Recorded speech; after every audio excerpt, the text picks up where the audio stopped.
Hey everyone, before this video starts, I just wanted to mention a few things and some updates real quick. This video was shot the same day I made my first Ferris video for this channel over the summer, so it's a little bit older. I just sold the mower in this video and bought a Snapper 36-inch Hydro walk-behind mower, which you can see in the YouTube Shorts section of my channel. I still think it's pretty important that I upload this video because not many people have covered this machine on YouTube, so hopefully this will either educate or inform you before you purchase or use this machine for yourself. I hopefully will get the chance to make a Snapper 36 video going over the machine before the end of the year, but I'm currently doing work on it to freshen it up for the 2025 season, so we'll see if that actually happens. The Ferris has also seen some changes that may show in some of the more recent videos, so I'd also like to do an update video on it showing some of the things I have changed or had done to the mower. But with all that said, I hope you enjoy this video, and please, if you like what you see, subscribe.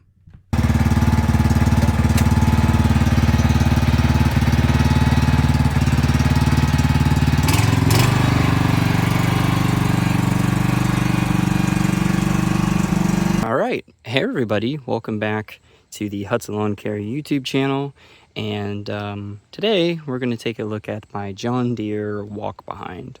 I don't have nearly as much information as I had when I did the video on my Ferris, which is back there. Make sure you check that video out too, because I know a lot more about that than I knew this. This is a 38-inch John Deere walk behind mower, and yeah, I don't know the model number off the top of my head. I'm sure there's a sticker somewhere, or somebody can let us know in the comments below. This was a quick pickup on Facebook Marketplace, as I needed a smaller mower to mow backyards like this one over here. And yeah, I decided to go with this instead of shelling out a bunch of money for a brand new Ferris, which runs about $6,000 for a 36-inch mower. So this was a pretty quick solution, and though I thought it was going to be a pretty crappy solution, it's ended up being a very reliable machine for me and something that I use here and there. When the Ferris went down on me through the mowing season, this mowed a lot of grass. So I felt like it was worth making a video on so that you guys can get a little bit of an idea of what I'm working with here on my channel. So obviously it's a John Deere. It's the older style, so this is from the 90s, I believe, because it still has the yellow deck on it. The newer commercial machines have the green deck.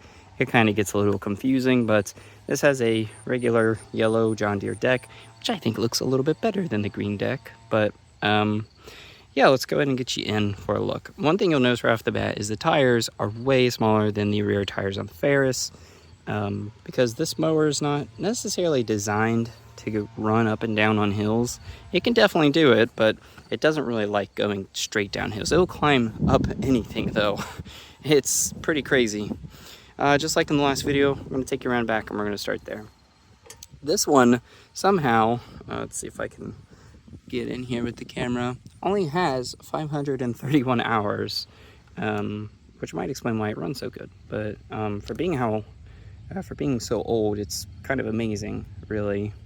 But yes, whereas the Ferris was a Hydro walk behind dual drive mower, this is not a Hydro mower.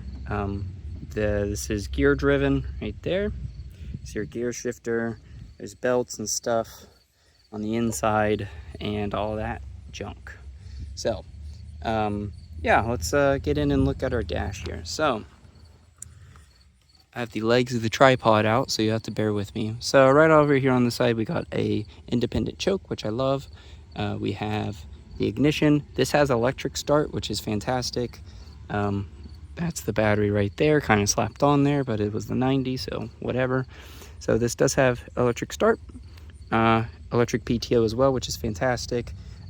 Just like on the Ferris, you have an operator presence system right here. These are a little bit harder to hold down than the Ferris, but it is what it is.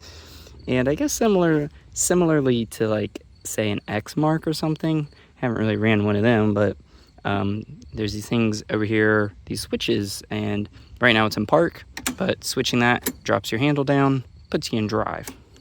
So I need to come to a stop and I need to turn off the PTO.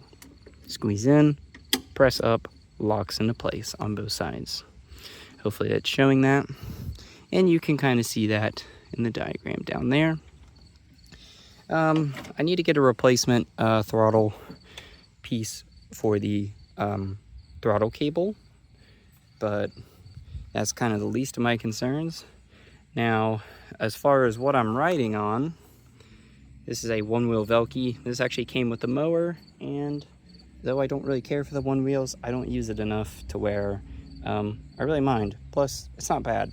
It's not like the other brands where they just suck. But it's a older one-wheel Velke. And these mowers are not really equipped to do stuff like this.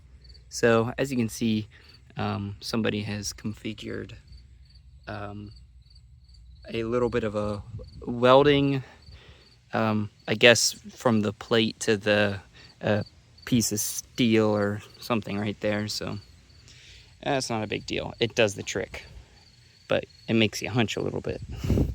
The fuel tank is right here. I need to do an oil change on this here soon, but nothing that is dire at the moment.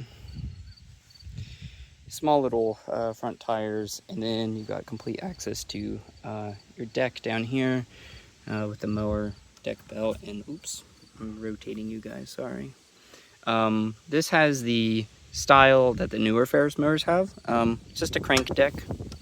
So if you come over here on the side, you can see these are your cutting heights, 1, 2, and 3.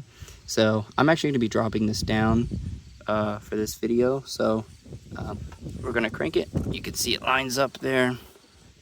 And we're going to crank it until it lines up with 2.5. So you can read right in there, it says about 2.5. This deck oscillates a little bit, which is interesting, but I like it. So it can tilt side to side, and I believe it bends and kind of goes up and down like this, which I can kind of show by pulling on it. Rotates a little to the side there. I don't know if I'm showing that very well, but it does. We got scalp wheels either side of the back.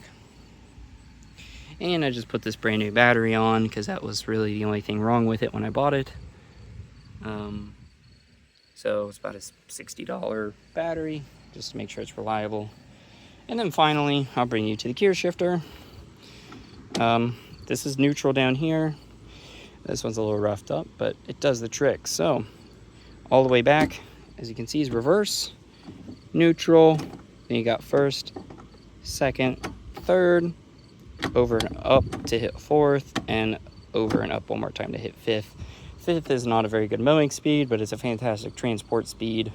So this thing can go fairly quick. Probably not going to show that in this video, but it can go pretty quick. If you get used to the mower, I highly recommend 3 as your mowing speed and 2 as a perimeter pass speed. So in order to start it, I'm pretty sure it has to be in neutral anyways. So yeah, that pretty much covers the basics of this machine. And here is a look. This is a zoom in for you if I can. This is a 12.5 horsepower motor. Don't know too much about it, like I said. I don't have very many details on this, but these older John Deere motors that they put on these things, holy mackerel. I've had several John Deere riding motors in the past, just for my house here. And they've had these older style John Deere motors on them, and you can't kill them.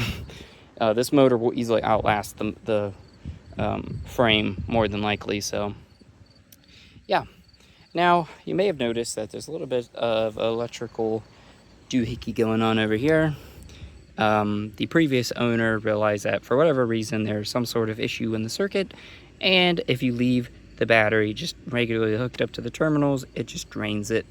I'm not an electrician, and it's not worth taking to the dealer because I can just charge the battery because this is a brand new fantastic battery, but it can do that. So you put this little switch on here, you take one of these electrical keys, and when you do this, I don't know if you heard that, but it clicks and you're getting power to the electrical start. So yeah, the only thing that really needs done on this thing maintenance wise is it needs a new starter. The starter kind of sucks, so I will cut. You usually have to turn it 2 or 3 times before it actually turns over and fires off, but hey, it's better than nothing. But it also has shoot, am I looking at it? Yeah, the pull start, so that works as well. And if you're going to do that instead of electrical start, there's a note down there from John Deere that says to press that little switch in order to do that. That's about it for this one. I also have a video of me mulching some leaves with this John Deere walk behind, which you can find on this channel and linked in the description. I hope to make some more mower update videos before the year is over, but I'll also have a big end of the year recap video coming out talking about everything during my first year running a lawn service. Please consider subscribing, and I'll see you guys in the next one.